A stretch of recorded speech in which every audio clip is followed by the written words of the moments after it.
All right, guys. Hey, welcome to the See It to Seize It stream. Paul McClain, and I got my good buddy Fikre with us on the stream this week. And man, me saying that I'm proud of what you've done in the past, like, how long you been with Family First Life? This is my third month, Paul. Third month, okay. Yep. And our goal is always in the first month, everybody that we hire is to get them to 10,000 in paid business. And by the second month, 15,000 is a new goal. And then by the third month, 20,000 is the goal. And in 90 days, last month, the month of August, you paid 26,000 in personal production. And so you got some stuff to teach some people when you do something like that. And it's really the standard that we want to set. You know, we believe that everybody can go out there and write 20,000 in paid business a month. You don't have to be somebody special. You don't got to have a certain background. You don't have to be, tall, short. I mean, like, it doesn't matter what you are. You could write 20K. It's not like certain sports like the NBA, Like, I knew I couldn't play basketball professionally, Fikre, when I jumped up and my head hit another guy's armpit because he was that tall and I was that short. Does that make sense? I knew from that moment on I was not going to be a professional NBA player. But here, there's no pre-qualification. You don't have to have anything to come on board. And so I want you to kind of talk to that, Fikre. What's your background? How long have you been in the United States? Where are you from originally? And how did you find Family First Life, man? Thank you, Paul, for the opportunity you gave me to talk about myself. Originally, I'm from Ethiopia, where we don't speak any foreign language. It's only Ethiopian language. Ethiopia is the only country which never been colonized. We don't speak English. I came like 10 years ago, and I learned English in the United States of America. It's tough. It's not easy, but it's doable. It's achievable. And I'm here now sitting with interview with Paul McClain, the member of the board of FFL, the vice president for Chief Deloitte. And I really mean it. Thank you for this opportunity. When I start with FFL, I don't have any background of insurance, leave alone insurance. I don't have any sales background. I came to United States. I start by driving cab in Las Vegas. And the whole time I was driving either cab or limousine, or finally I was driving with Uber and Lyft, just a driver. I communicate with people. I improve my language, still need to be improved, but it did not stop me from where I am right now. When I joined Family First Life, the goal I set was lower, my goal, but I said I have to exceed it. When I started, I told Teresa, a very nice person, whom I really give all the credit where I am now. She's an amazing, fantastic help. I told her, Teresa, 5,000, 10,000, I don't want to hear it. If I made it, it's great, but I don't want to hear it now. I said, let me start with 1,000 a week.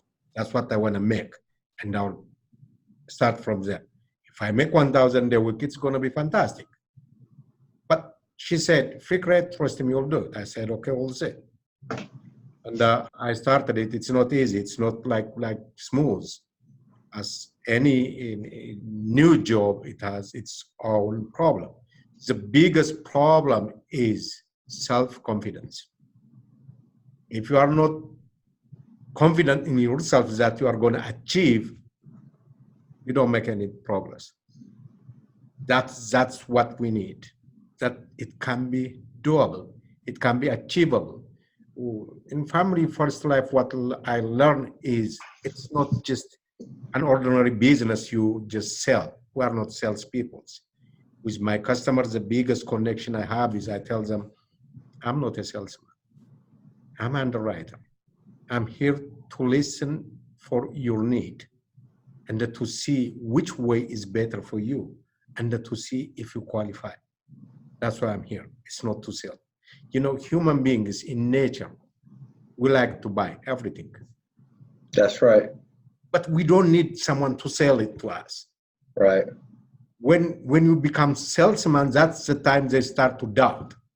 Yeah. Because they don't see the benefits. They see that you are a salesman. Whatever you say is from the sales side. That's what you have to avoid. Anybody you meet, you have to show them you are with them. You are for them. You are state regulated underwriter. You write policies. You challenge the insurance companies to accept your clients. That's what we do. It's not, we are not there just to sell insurance. Believe or not, in these 3 months, I never saw how much. Let me say a couple quick things, man, because I've got like 19 notes already, because the stuff you're covering is so good. For one, I agree 100% with the fact that everybody wants to buy everything, because every day when I get home from work and I look at my front door and see the 982 Amazon packages, I realize that my wife likes to buy everything. So there's no doubt about that. But a couple things that I want to point to is for one, your level of appreciation and gratitude, I believe, translates into everything you do when it comes to your daily work habits and activities. You know, that when you say, I give all the credit to Teresa, now you did the work. You're out there figuring things out, dialing the phones, booking appointments, getting no-showed, sitting with clients, but you're giving credit to her because she believed in you, and she believed that you were going to go out there and be successful, and that translated into you probably having more belief in yourself that you could really do this thing. And I think that's just one of those really important qualities that when somebody has it, they're really setting themselves up to reach different levels in their life, you know, in any area of their life. But having that attitude of gratitude, being appreciative, saying, you know, I'm thankful for this, nothing for granted, because what you lack as far as appreciation, you take for granted. And that's one of the things that, you know, and I believe as you're in an environment long enough, it's easy for that to become normal for you. And what you have as normalities, typically we become numb to. And so I've always tried to make it, you know, be as intentional as possible every day to say, I've got to intentionally, thank God, be grateful and appreciative for where I'm at, because that sets me up and positions me to go out there and reach different levels. And so I love that. And that was something that I caught as you started to communicate. Now, the other thing I wanted to point out is when you said, when I started out, I wanted to write 1,000 a week.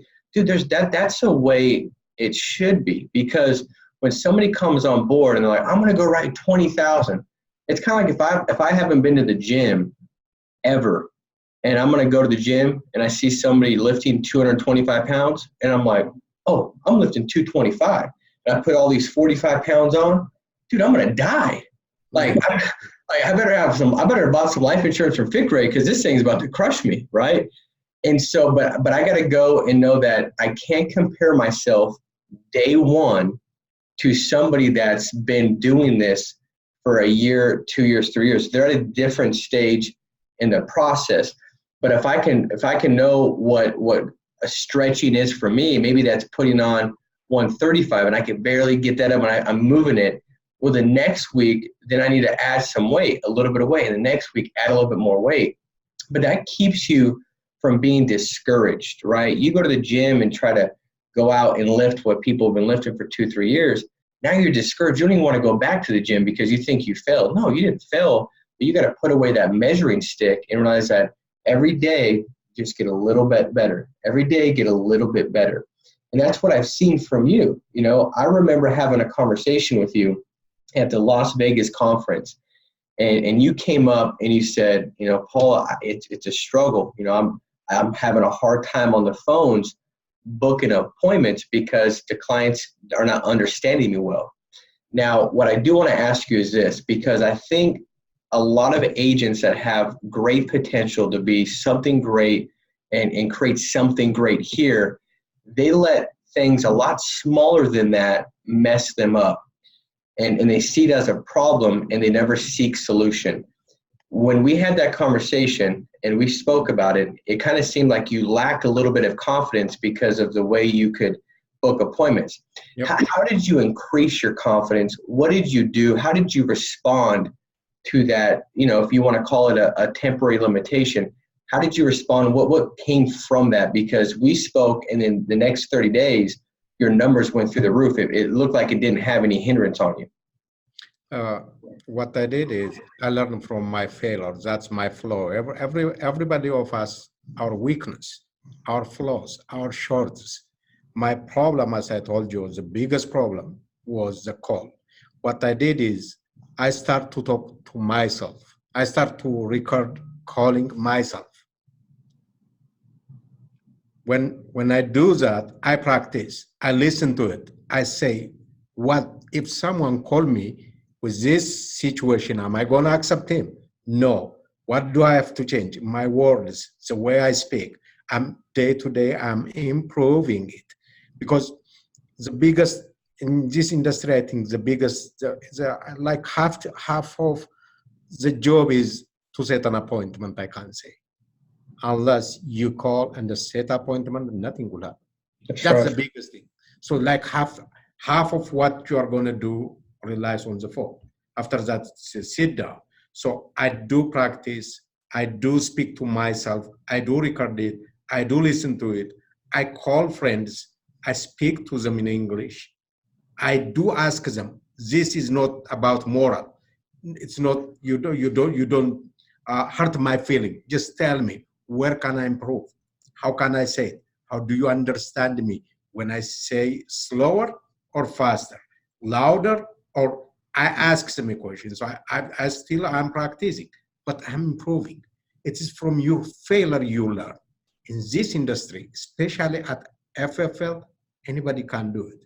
But you have to be consistent. You have to determine a person who don't give up. It's not always, it's not easy. There are people who close on your nose. You call them, you set appointment, you go there. There are people who don't take it. There are people who say, no, I don't need it. There are different kinds of people, but you don't have to see those few people in any profession, in any life. There is no smooth thing. There is ups and the downs. What you have to see is the biggest picture at the end of the day, at the end of the month. How much people are you going to help and how much money you are going to make? It's big. To see when you sit with the person, think how many family members are going to be helped with the policy you are going to write. And all the lady who don't have any savings, you are going to help her for her final expense. What's better than that? You have to be connected with that. And I daily improve with my speech. After all, what I can say is keep doing it. Keep doing where you failed, not where you are good at it. Where you are good at it, you are good at it. You don't need to improve it. You don't have to worry about it. Where you have shortage like mine on calls, I need to improve. I'm still doing it and I'm improving. Now you focused on getting down and grinding, wasn't this victim mindset. It was this victor mindset. And I think that's such a big deal. Like, I think a lot of times when somebody goes through a season of playing victim, I mean, you've already lost the fight. You've already lost the battle, because when you say, oh, woe is me, look at this situation, look at this, look at the leads, it's because I can't book appointments, it's because they don't understand me, it's because of this, it's because of that. And that negating of responsibility, it keeps people really, I think, chained to the circumstance or the results that they don't desire. But when you say, hey, listen, it is what it is, but I'm going to get better.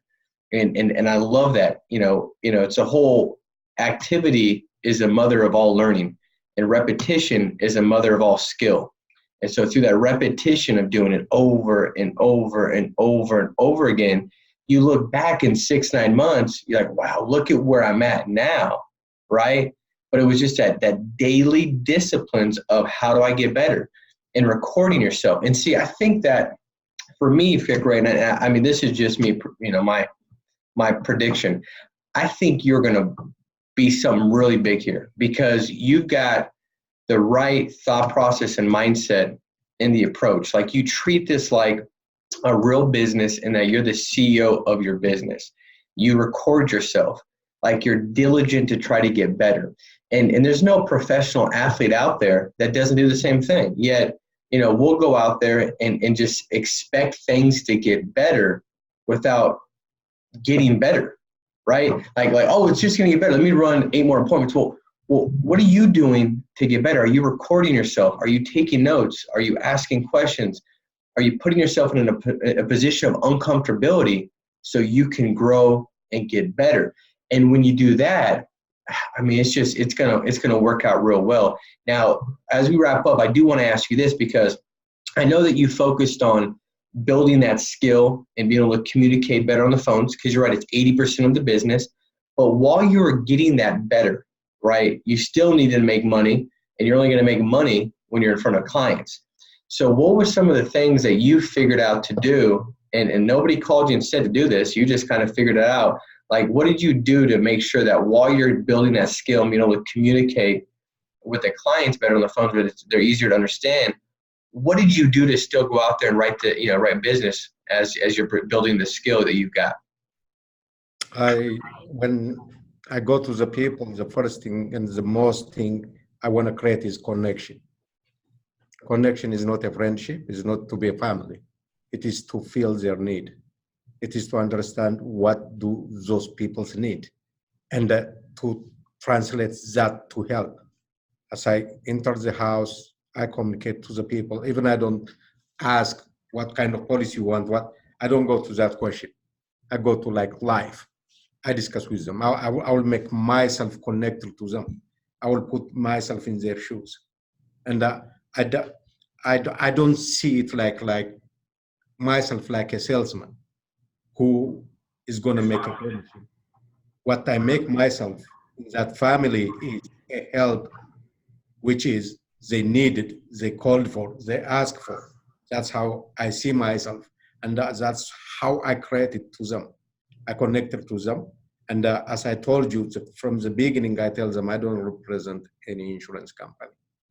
I'm not an insurance salesman. I am a state-regulated underwriter. I write policy. I'm here to listen and to see what you need, what is important to you, and how we can help, and to take those insurance companies accountable if they don't take you because of your condition. Because every condition you have, you will be taken, and that's true. Like AIG, without any questions, they take them. Say if they are like over 50, and if they don't have those things, they qualify for something. That's why we are appointed, or we are regulated, licensed state underwriters. That's what I create with my peoples. And once I sit with the peoples, it's not that much hard. It's not easy, it's not smooth. There are people who don't take it too. But a general picture, when you look at it, if you are connected to the people, it's easier to sell it. The biggest objection I get is affordability. Once I set up the appointment, I go in their house, the biggest objection, there are different kind of, it is with affordability. And for the affordability, I always tell them, I know that you don't afford it. That's why I'm here. Because people who comfortably afford to buy insurance like $300, $400, they don't need insurance. Because if those people are comfortable to save like $400, $500 a month, if they push themselves, they can save $1,000 a month. Those people, they don't need help. You are the one who need help, because you cannot save even $20, $30, $40, $50, even $100, so that you take care of yourself. That's why I'm here. That's why you need life insurance. What you have to do is save from the Coke you drink, save from the coffee you spend on.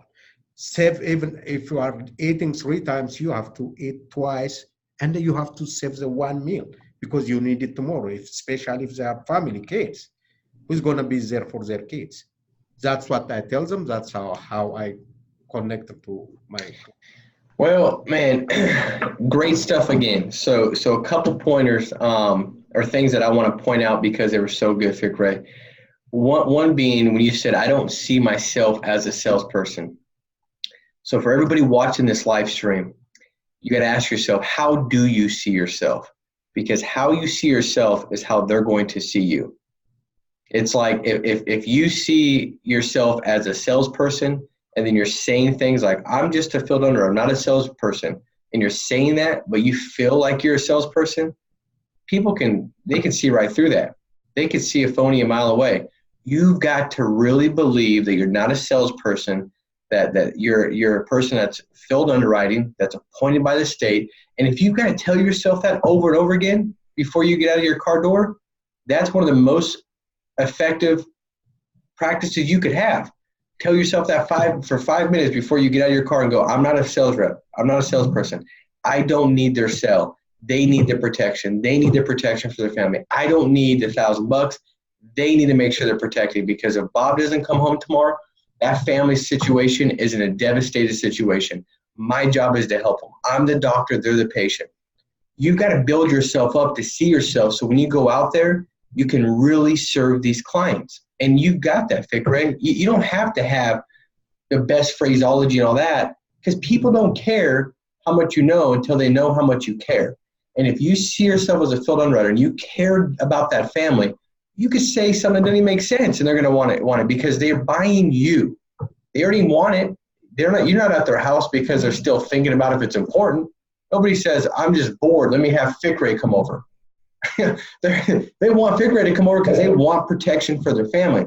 Now, last thing is this. The one thing that I've heard, and I think everybody that's leaned in and watched this stream, I think they've got it as well. What I hear from you is failure is not an option. And when failure is not an option, you find solutions to things that come your way. In fact, the right perspective of things coming your way is good. They should come my way. It should not be that easy, because I can make 6 figures, multiple 6 figures, eventually a 7-figure income. I should have to figure things out to overcome, to keep pushing forward. That should be a necessary thing. It should be something that's inevitable. But when you say, the failure's not an option, I'm going to, the way this thing ends, the movie ends by me winning. There's no other way about it. If you convince yourself that there's no shadow of a doubt that you're going to be successful here, you're going to be successful here, because this is a formula. We've got to put together the systems in place. Like, this is exactly what you need to do to be successful. There's no mystery. We tell you the lead strategy, schedule, all that stuff's laid out. So the reason why people don't see success, Fikre, is they've not convinced themselves. They've not adapted this there's no way I can fail mindset. And so when the stupid, petty stuff comes up, they convince themselves that they can't do it. And in likeness, they go out there and their behavior attracts all the evidence to supply and support the verdict that they've already came to. And so I love the fact that you've made a decision that you're going to be successful. I have no doubt about you reaching next levels in this business. In fact, we've got we've got a call that we're going to do this Monday, our national agency call that we do every Monday at 9 a.m. Pacific Standard Time. And Fikre, I want you to be on that call with me, because there's about 5 other things I want to run by you and ask you. But I love it, man. Great stuff. And I know even when we spoke in Vegas, and I said, dude, you're just going to have to dial twice as much as everybody else. Yeah. And that skill will build. I mean, I'd like to make it sound prettier, sugarcoat it, but you don't want that. You want the truth. The truth is you're going to have to work harder than some other people that are able to communicate clearly. And you're going to have to find solutions. And you went out and you just started door knocking. And you call clients, and your script went from this longer script to, hey, this is Fikre, I'll be out there tomorrow at 4. And you're just booking appointments same day and showing up. And see, that comes from making your mind up that there's no way you're going to fail. And it's not that big of a deal. Stuff that seems irrational, like, wow, that's crazy. That stuff works when you made your mind up that it will work. So, Fikre, thank you for hopping on, man. I appreciate it. Great training, and looking forward to having you on this Monday. So this Monday, guys, make sure to dial in at 9 a.m. Pacific Standard Time. We'll have Fikre on, and we'll go into more of the interview. So take care, guys. Thanks, Fikre. See you. Thank you so much. Wonderful.